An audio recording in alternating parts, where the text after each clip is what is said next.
C'était un soir d'automne, de ceux où la lumière se glisse doucement derrière les toits de Paris, sans vraiment disparaître, et où l'air reste tiède, malgré la saison. En marchant dans les ruelles du Marais, j'entendais le bruit sourd de la ville au loin. Mais autour de moi, tout semblait un peu étouffé, comme si le quartier retenait son souffle. Je venais de passer une journée interminable au bureau. Mon dos me lançait, ma nuque était raide, et ma tête encore pleine de mails non lus et de réunions inutiles. Quand j'ai poussé la petite porte vitrée du salon de massage, une clochette a tinté, et, comme à chaque fois, j'ai eu cette sensation étrange de changer de monde. À l'intérieur, la lumière était douce, presque dorée. Des bougies brûlaient ici et là, diffusant des notes de vanille et de bois de santal. Le contraste avec l'agitation de la rue était si brutal que mon corps a commencé à se détendre avant même que quelqu'un ne me touche. L'air semblait plus épais, plus chaud, comme s'il avait été filtré de tout ce qui pouvait agresser les nerfs. Jeanne m'attendait déjà. La première fois que je l'avais vue, j'avais été surpris par son âge. Sur l'affiche du salon, on lisait « Jeanne, 70 ans, plus de 40 ans d'expérience ». Je m'étais imaginé une femme fragile, être lente, un peu voûtée. Mais le jour où je l'avais rencontrée, c'est tout le contraire qui s'était présenté à moi. Une silhouette droite, une démarche assurée. Ses cheveux argentés étaient relevés avec soin, laissant dégager son visage au regard vif. Ses mains fines portaient les marques de l'âge, mais aussi une force tranquille, comme deux outils précis ayant traversé des décennies de pratique. Quand elle posait ses doigts sur mes épaules, il y avait cette combinaison étrange de douceur et de fermeté qui imposait immédiatement le respect. Ce soir-là, pourtant, il y avait un détail différent que je n'arrivais pas à saisir. « Vous avez l'air encore plus fatigué que d'habitude », a-t-elle murmuré en posant une main chaude sur mon avant-bras. Sa voix était légèrement rauque, comme polie par les années et les confidences des clients qui s'étaient succédés sur sa table. J'ai esquissé un sourire pour éviter de trop en dire. « Semaine chargée ?» avouai-je. « J'espère que vous allez faire votre magie comme toujours. » Un léger pli est apparu au coin de ses lèvres. Un sourire qui n'était pas seulement gentil, mais presque complice. « Allongez-vous, on va s'en occuper. » Je me suis déshabillé comme d'habitude, ne gardant que mon caleçon, et je me suis allongé sur la table, le visage dans l'appui-tête. La pièce était tiède, l'air sentait l'huile chaude et les bougies. À cet instant, j'étais encore dans mon automatisme de client régulier, celui qui vient tous les 15 jours, qui connaît la routine, qui sait comment ça se passe. Puis, ses mains se sont posées sur mes omoplates. Jeanne commençait toujours ainsi. Un premier contact large, comme un salut silencieux au corps. Mais dès les premières secondes, j'ai senti une différence. Ses gestes étaient plus lents, plus insistants. Ses paumes semblaient prendre le temps de mémoriser chaque relief, chaque tension, chaque micro-réaction de mes muscles. Elle glissait le long de ma colonne, remontait, s'attardait sur un nœud, puis redescendait vers les lombaires. Rien, dans ce qu'elle faisait, n'aurait pu être qualifié d'inhabituel. Et pourtant, je ressentais chaque mouvement comme s'il portait un sens supplémentaire, comme si quelque chose se jouait derrière la technique. Une pression précise au creux de mes reins m'arracha un soupir que je n'avais pas prévu. « Vous êtes tendu ?» souffla-t-elle, sa voix flottant juste au-dessus de moi. Ce n'était pas une question. C'était une constatation, presque une invitation à admettre que quelque chose, ce soir, dépassait le simple mal de dos. Je n'ai pas trouvé de réponse. Je me suis contenté d'acquiescer vaguement, le front contre le cuir de l'appui-tête. Elle, en revanche, a laissé ses mains s'attarder un peu plus longtemps avant de remonter lentement vers mes épaules. Son toucher était d'une précision clinique. Et pourtant, il y avait dans sa façon de m'envelopper quelque chose de plus large, comme une présence. Le silence de la pièce amplifiait tout. Le froissement léger de ses vêtements, le souffle régulier, qui se rapprochait parfois de ma nuque, le bruit discret de l'huile lorsqu'elle en reprenait un peu. À certains moments, j'avais l'impression que ses gestes devenaient plus lents, comme si elle attendait une réaction, un signe quelconque de ma part. Mon corps, lui, répondait tout seul. Ma respiration se faisait plus profonde, ma cage thoracique se soulevait avec plus d'épaisseur, et je sentais un mélange étrange d'apaisement et de tension se diffuser sous ma peau. Quand ses mains quittèrent mon dos pour descendre le long de mes bras, ses pouces se mirent à dessiner de petits cercles à l'intérieur de mes poignets. C'était nouveau. Habituellement, elle se concentrait sur mon dos, ma nuque, parfois les jambes, mais rarement sur mes bras avec autant d'attention. Cette fois, son toucher semblait chercher un autre langage. Je me suis entendu parler avant même d'avoir décidé de le faire. Il y a quelque chose de différent ce soir, non? Ma voix était plus grave, légèrement voilée, comme si elle aussi avait été atteinte par la chaleur de la pièce. Jeanne s'est arrêtée une fraction de seconde. Juste assez longtemps, pour que je sente qu'elle avait entendu, qu'elle avait compris. Ses doigts étaient toujours posés sur ma peau, immobile, comme suspendus entre deux décisions. Puis, elle a repris son mouvement, exactement au même endroit, comme si elle voulait prolonger cette ambiguïté. « Vous le sentez aussi ?» a-t-elle soufflé doucement. Ce n'était pas une vraie question. C'était le constat d'un accord tacite. Je relevai légèrement la tête pour croiser son regard. Dans la lumière tamisée, ses yeux avaient une profondeur que je n'avais jamais remarquée jusque-là. Ce n'étaient plus seulement ceux d'une professionnelle concentrée sur son travail. Il y avait une attention différente, presque grave, comme si elle pesait les conséquences de chaque geste. Elle inclina brièvement la tête. « Tournez-vous sur le dos ». C'était une phrase banale, qu'elle m'avait prononcée des dizaines de fois. Pourtant, ce soir-là, elle traversa mon corps comme un courant froid. Je me retournai lentement, hyper conscient de chaque mouvement, de la moindre sensation de tissu contre ma peau, du moindre bruit que faisait la table sous mon poids. Jeanne se tenait au-dessus de moi, ses mains encore imprégnées d'huile. Je la regardais comme si je la voyais pour la première fois.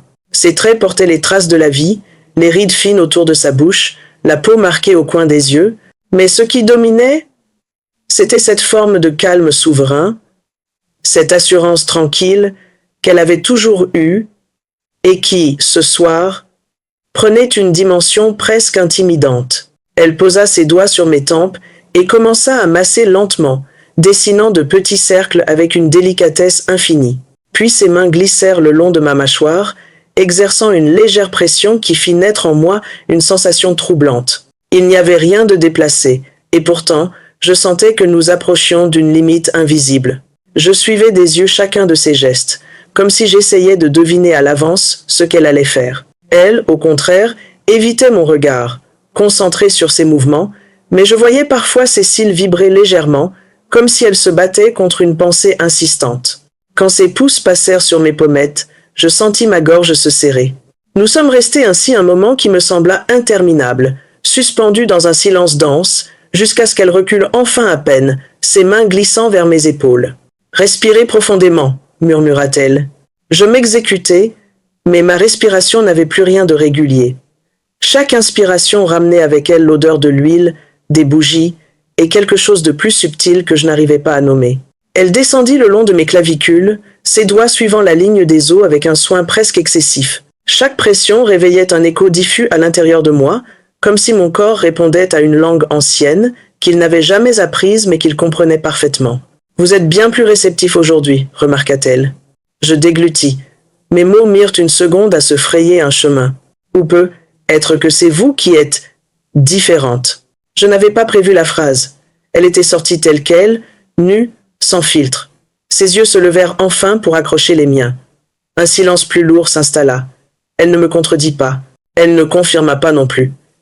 Elle gardait ce sourire imperceptible au coin des lèvres, celui qu'elle avait souvent. Mais qui, ce soir-là, semblait chargé d'un aveu muet. Ses mains enveloppèrent mes poignets une dernière fois. Puis elle se redressa entièrement. La séance est terminée. Je restais allongé, incapable de bouger tout de suite. Ce n'était pas cette fatigue lourde qui suit un bon massage. C'était autre chose, un mélange de légèreté et de vertige, comme si une porte s'était entr'ouverte sans que nous osions encore la pousser.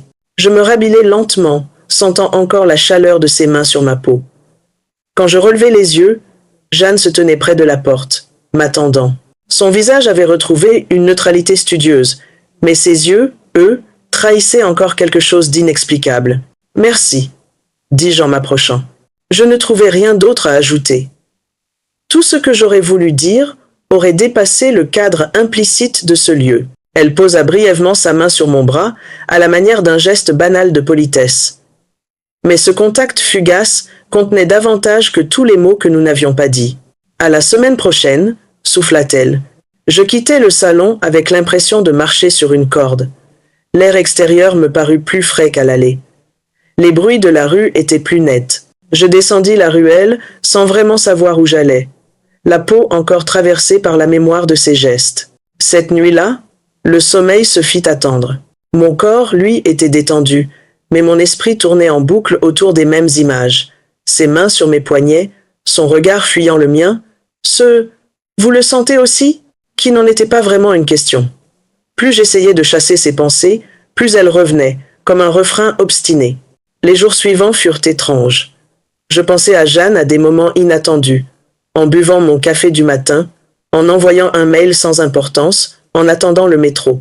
C'était comme si une partie de moi était restée coincée entre les murs tièdes de ce salon. Chaque fois que je passais une mauvaise journée, je me surprenais à compter mentalement les jours qui me séparaient de mon prochain rendez-vous. Ce n'était plus seulement mon dos que je voulais soulager. Il y avait cette tension nouvelle, diffuse, qui n'avait rien à voir avec un air coincé. Quand la semaine suivante arriva enfin, j'avais l'impression de revenir à un endroit où quelque chose m'attendait. En poussant la porte du salon, l'odeur de bois de santal et de vanille m'a enveloppé comme un souvenir. Mon corps a réagi tout seul, comme s'il reconnaissait le lieu avant même que ma tête ne le fasse. Jeanne était là, derrière le comptoir. Elle leva les yeux et me sourit. Son sourire était le même, et pourtant, j'y vis une nuance plus grave, comme si elle aussi avait beaucoup pensé entre-temps. « Bonsoir », dit-elle simplement. « Bonsoir », répondis-je, la gorge un peu plus sèche que d'habitude. Elle m'indiqua la cabine. Je connaissais déjà les gestes à faire, mais je les accomplis plus lentement que d'habitude, comme si je craignais de précipiter ce qui allait suivre. Quand je m'allongeai enfin, j'avais déjà le cœur qui battait plus vite qu'il ne l'aurait dû dans un endroit censé apaiser les corps. Jeanne posa ses mains sur mes épaules. Le simple contact me traversa comme une ligne électrique. Elle le sentit. Moi aussi. Dès les premières minutes, je compris que cette séance ne ressemblerait pas aux précédentes. Ses gestes avaient toujours la même technique impeccable, la même logique, mais ils semblaient chargés d'une intention supplémentaire. Le silence, lui, n'était plus simplement celui du repos. C'était une forme de dialogue sans mots. Je n'avais plus besoin de voir son visage pour imaginer son expression. Je savais à quel moment elle fronçait légèrement les sourcils lorsqu'elle trouvait un nœud trop tenace, à quel moment ses lèvres se pinçaient légèrement lorsqu'elle appuyait un peu plus fort. J'étais devenu attentif à des détails que je n'avais jamais remarqués auparavant. Lorsqu'elle atteignit le creux de mes reins, elle s'arrêta une seconde de plus que d'habitude. Je sentis cette pause, minuscule mais lourde de sens. L'air sembla se densifier. « Vous êtes encore plus tendu que la semaine dernière », souffla-t-elle, d'une voix légèrement plus grave. J'ai souri contre l'appui-tête, sans vraiment savoir à quoi je répondais. « Peut être que... ce n'est pas seulement le dos », murmurai-je. Je ne savais pas si elle avait entendu exactement les mots, mais elle avait compris le sous-texte. Ses mains se remirent en mouvement, mais son souffle s'était rapproché. Elle travaillait lentement, comme si chaque geste était pesé, mesuré, discuté intérieurement avant d'être posé sur ma peau. Plus le temps passait, plus je sentais une étrange dualité en moi. D'un côté, je me détendais, de l'autre, je me sentais sur le point de basculer vers quelque chose que je ne maîtrisais pas.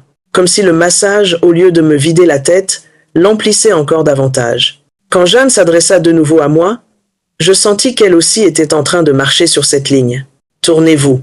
Sa voix n'était pas plus forte qu'à l'habitude, mais il y avait une nuance différente, un poids supplémentaire. Je me retournai, les muscles du ventre légèrement contractés, plus conscient que jamais de sa présence. Quand nos regards se croisèrent, ce fut comme si tous les non-dits de la semaine se matérialisaient entre nous. Elle hésita une fraction de seconde, ses mains en suspens au-dessus de moi. Puis, finalement, elle posa ses paumes sur mon torse, les doigts légèrement écartés. La chaleur de ses mains me surprit. Elle glissa lentement vers mes clavicules, puis redescendit en suivant leur ligne, comme si elle écrivait quelque chose sur ma peau. « Votre cœur bat plus vite que d'habitude, » dit-elle. Je sentis le sang affluer à mes joues. « Peut être que... c'est vous qui me perturbez, » soufflai-je dans un demi-sourire. Elle ne répondit rien, mais je la vis retenir un instant son souffle, comme si ma phrase venait de percuter quelque chose en elle qu'elle essayait de tenir à distance. Ses gestes, eux, ne se figèrent pas. Au contraire, ils se firent encore plus lents, plus précis, presque solennels. Chaque fois qu'elle relevait la tête, nos regards se croisaient, et chaque fois, nous nous y attardions un peu plus longtemps. Il n'y avait plus cette distance professionnelle stricte que je connaissais. Il y avait une interrogation dans ses yeux, une hésitation qu'elle ne cherchait même plus à cacher. À un moment, je levai légèrement la main et, sans vraiment y réfléchir, du bout des doigts, je frôlai son poignet. C'était un contact tellement léger qu'il aurait pu passer pour un accident. Mais au moment où ma peau toucha la sienne, je sentis son souffle se suspendre, à peine une fraction de seconde, mais suffisamment pour savoir que ce contact n'avait rien d'anodin. Je retirai ma main, mais elle ne recula pas. Elle continua à masser un instant, puis s'écarta enfin, rompant le contact. « Je crois que la séance est terminée, » dit-elle doucement. Sa voix avait changé, moins assurée, plus voilée. Je restai immobile quelques secondes, puis je me redressai lentement. Jeanne rangeait déjà ses flacons, avec une concentration exagérée, évitant soigneusement de croiser mon regard. Je remis ma chemise, mes doigts un peu plus maladroits que d'habitude sur les boutons. Quand je m'approchai d'elle, elle posa une dernière bouteille sur l'étagère. Je pris une inspiration. « Jeanne ?» Elle s'arrêta, mais ne se retourna pas immédiatement. « Oui ?» Je cherchais mes mots. Je ne voulais ni l'accuser, ni la mettre mal à l'aise, ni banaliser ce qui venait de se passer. « Ce soir, on a commencé quelque chose, non ?» Elle ferma brièvement les yeux, comme si elle attendait exactement cette phrase. Quand elle se retourna enfin, son regard venait se planter droit dans le mien. Elle me scruta longuement, puis un sourire à peine visible étira ses lèvres. « Peut être », répondit-elle simplement. Ce peut être disait tout. Elle ne minimisait pas. Elle ne fuyait pas. Elle acceptait qu'il y ait quelque chose, sans tenter de le définir. Sans un mot de plus, elle ouvrit la porte de la cabine, m'invitant silencieusement à sortir. Ce n'était pas un renvoi sec. C'était comme une manière de me dire « pas ici, pas maintenant, mais ce n'est pas terminé ». Je traversai le couloir avec la sensation claire que la prochaine séance ne serait plus une simple séance. Les jours qui suivirent furent à la fois longs et étrangement denses. Chaque détail de notre interaction me revenait en mémoire. Sa main sur mon torse, mon doigt frôlant son poignet, ce « vous le sentez aussi ?» murmurait à mi-voix. Je savais que quelque chose avait changé, non seulement entre nous, mais en moi. Je n'allais plus au salon de massage pour les mêmes raisons. Ce n'était plus mon dos qui comptait, ni ma nuque, ni mes épaules. Je revenais pour comprendre ce lien qui s'était formé, cette attraction silencieuse qui avait traversé les frontières de l'âge, du rôle, du cadre. Lorsque le soir de notre 3e rendez-vous arriva, je me surpris à être nerveux comme avant un premier rendez-vous. En franchissant la porte du salon, j'eus la sensation de pénétrer dans un espace où rien n'était laissé au hasard, où chaque geste, chaque silence, chaque regard comptait. Jeanne se tenait là, comme toujours, mais cette fois, en croisant mon regard, elle ne chercha pas à masquer la gravité de ses yeux. Il y avait dans son visage une sorte de décision, comme si elle avait passé la semaine à débattre seule contre elle-même. « Bonsoir », dit-elle. « Bonsoir ». Les mots étaient simples, mais le sous-texte, lui, occupait tout l'espace. Dans la cabine, le rituel se répéta. Je me déshabillai, je m'allongeai. La lumière tamisée enveloppa la pièce. Mais à l'instant où ses mains touchèrent mes épaules, je compris que nous avions franchi un seuil invisible. Les gestes n'avaient rien perdu de leur rigueur, mais ils étaient portés par une conscience aiguë de ce qui se jouait entre nous. Le massage dura longtemps. Je ne sais pas combien de temps exactement, le temps avait perdu son sens. Chaque mouvement semblait testé, observé, accueilli. Mon corps répondait. Ma respiration se calait sur la sienne sans que je le décide. À un moment, je l'entendis pousser un léger soupir, minuscule, presque involontaire. Jeanne ne soupirait jamais. Ce son, presque imperceptible, confirma ce que je sentais depuis le début. Je n'étais plus le seul à être troublé. Quand elle me demanda de me tourner sur le dos, je sus, sans pouvoir l'expliquer, que ce qui allait suivre ne pourrait plus être effacé. Je me retournai lentement, le cœur battant à tout rompre, conscient de chaque centimètre qui nous rapprochait. Elle resta un instant immobile, debout à côté de la table, ses mains suspendues au-dessus de moi. Nos regards se croisèrent une fois de plus, mais cette fois, il n'y avait plus ni fuite ni détour. Il y avait un aveu mutuel, silencieux. Jeanne posa ses mains sur mon torse, comme la fois précédente, mais son toucher avait changé. Il était plus présent, plus assumé.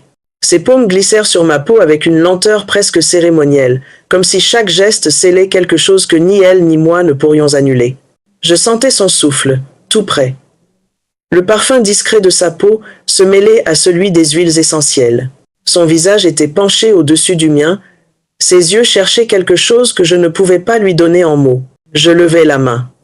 Cette fois, ce ne fut pas un frôlement hésitant. Du bout des doigts, je touchai légèrement son poignet, puis laissai ma main y rester, juste là, comme une réponse discrète à tout ce qui n'avait pas été dit. Elle frissonna. Sa respiration se bloqua un instant. Elle ferma brièvement les yeux. « Je ne devrais pas », murmura-t-elle, presque pour elle-même. Ces mots flottèrent dans l'air entre nous. Il n'y avait ni morale, ni justification, seulement la conscience aiguë de la ligne que nous étions en train de franchir. Mais elle ne s'écarta pas. Au contraire, elle se pencha un peu plus, rapprochant davantage son visage du mien. Le temps se contracta. Il n'y avait plus de bruits extérieurs, plus de ville, plus de clients après moi, plus d'horloge. Il n'y avait que ce souffle mélangé, ce regard accroché au mien, cette question muette qui demandait une réponse. Je réduisis la dernière distance. Nos lèvres se rencontrèrent dans un baiser d'abord hésitant, presque surpris, comme si nous testions la réalité de ce geste. Puis, peu à peu, tout ce que nous avions retenu pendant des semaines sembla se libérer en silence. Il n'y avait pas de précipitation, pas d'urgence. C'était un baiser chargé d'années vécues, de frontières respectées trop longtemps, de désirs tardifs mais indiscutables. Ses mains, qui avaient passé tant de temps à me toucher avec une distance professionnelle impeccable, se firent plus fermes, plus humaines, plus vulnérables. Elles saisirent ma nuque, m'attirant un peu plus à elles, comme si elle acceptait enfin ce que son corps avait compris avant sa tête. Quand nous nous séparâmes enfin, elle resta immobile, le front contre le mien, les yeux encore clos. Sa respiration était légèrement saccadée, tout comme la mienne. Nous ne parlâmes pas tout de suite. Les mots auraient semblé dérisoires à côté de ce qui venait de se passer. Elle ouvrit enfin les yeux, plongea son regard dans le mien. Il n'y avait plus de neutralité, plus de masque, plus de rôle. « Il fallait bien que ça arrive », murmura-t-elle. Je souris, un peu triste, un peu soulagée, profondément bouleversée. « Oui », répondis-je simplement. Ce soir-là, dans le silence feutré du petit salon du Marais, alors que l'odeur persistante du bois de santal flottait encore dans l'air, Jeanne et moi avons compris une chose essentielle.